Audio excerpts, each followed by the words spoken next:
This is the story of the unification of Nepal. The Nepal we know today wasn't always a unified nation. In fact, the region was full of smaller kingdoms who were at conflict with one another. This was about to change as a newly crowned young king of Gorkha was about to embark on his mission to unify these states and expand the Kingdom of Gorkha. The Battle of Nuwakot was the first stage in the unification campaign of Nepal. The Kingdom of Gorkha wanted to begin expanding its borders, and Nuwakot was the first step in their quest.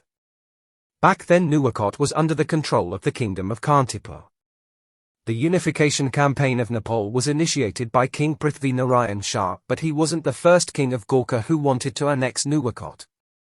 His father Narabupal Shah also attempted to annex Nuwakot in the year 1739. Narabupal Shah had sent an army commanded Maheswa Pant and Jayant Rana to attack Nuwakot, however, they were unsuccessful and suffered defeat. Shah deemed Jayant Rana to be mainly responsible for this defeat. Rana was stripped of all his titles and banished from Gorkha. He went on to seek shelter in the Kingdom of Kantipur, which was ruled by King Jaya Prakash Malla. Malla thought that Rana could be a valuable asset to his army in the battles against Gorkha, as Rana knew of the capabilities and weaknesses of the Gorkha army. Hence, Malla gave Rana the responsibilities to defend his kingdom against the Gorkha army and their future attacks.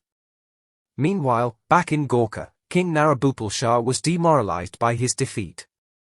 He went on to abdicate his throne, and then in the year 1743 his eldest son Prithvi Narayan Shah was made the king of the Kingdom of Gorkha. Prithvi Narayan Shah shared his father's dream to conquer Nuwakot. He didn't waste any time, and in the same year he became king. He prepared his army for yet another invasion of Nuwakot. Shah made Kaji Biraj Thapar the commander of the Gorkha army. Thapar was aware of the mistakes that Rana had made some years back and wanted to avoid them at all costs. He played the waiting game and kept his army camped waiting for the correct moment to strike. Meanwhile, there was another important player in this game, and that was Maheswa Pant, who wanted to redeem himself after the defeat he faced some years back. Supporters of Panta started labeling Thapar as a coward because he was taking too long to attack. These supporters managed to get into the ear of Prithvi Narayan Shah, and they convinced Shah that by attacking swiftly victory could be achieved. So Shah put together another force, this one under the command of Maheswa Pant. Pant led his force up to the Trishuli River, where they faced a steep uphill climb. This position was an obvious disadvantage for the Gorkhali troops, as an attack from above could mean yet another humiliating defeat. But the army marched on. They completed this treacherous climb thinking that they had evaded the eye of the enemy. But they couldn't be more wrong. The soldiers of Kantipur were aware of this force heading their way, so they had a plan. They intended to let the Gorkhali forces make their way uphill and then strike them unexpectedly. The Mullas and their plan was successful. They managed to attain victory over Gorkha once again. For the Gorkhas, however, this was yet another humiliating defeat at the hands of Nuwakot. Prithvi Narayan Shah had to rethink these strategies and try again.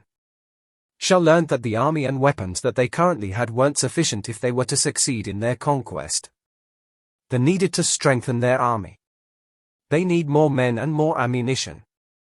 Despite this defeat, Shah had no intentions of giving up. He left his kingdom and headed south to Varanasi in order to get more weapons and find more effective ways to train his troops. Shah not only brought back more weapons but also brought people who he though could train his men and make them better soldiers. Now, he had a larger army and a better trained army. Moreover, this army was inclusive to people from any castes or backgrounds. Any able-bodied person could join this new Gorkha army. So now the stage was set. The Gorkha army was new and improved. They were now aware that they were now favorites to achieve victory. They didn't want to leave any stones unturned in their preparations. The Gorkhas asked an astrologer named Kulananda Dakol to determine the most auspicious time to begin their invasion. The 26th of September 1744 was the date that was determined to be the most appropriate to strike. The Gorkha army had around 1,300 soldiers, all well trained and equipped and ready to attack. Shah also wanted to gain an advantage using the element of surprise, so he wanted to attack when the opponent least expected it. The wet season provided this advantage. The Gorkha troops didn't want to give away their plans to attack until the day of the attack itself, so their soldiers dressed up as farmers and started making their way to the Trishuli River. This way the defending soldiers wouldn't get suspicious and keep their guards down. By now the Gorkha troops were close enough to strike. They were only waiting for the auspicious date to strike. Finally the auspicious time has arrived and the Gorkhas marched ahead screaming their battle cry. Now the enemies became aware of the attack that was heading to their doorstep. Jayant Rana told his son Shaka Mani Rana to defend Nuwakot while he goes to Kantipur to get more soldiers. Just a day before the attack, Shah split his army into three groups as he intended to attack from 3 different directions. The 3 groups were led by Kalu Ponde, Kshatriya Mahodam Kiti Shah and Prithvi Narayan Shah himself.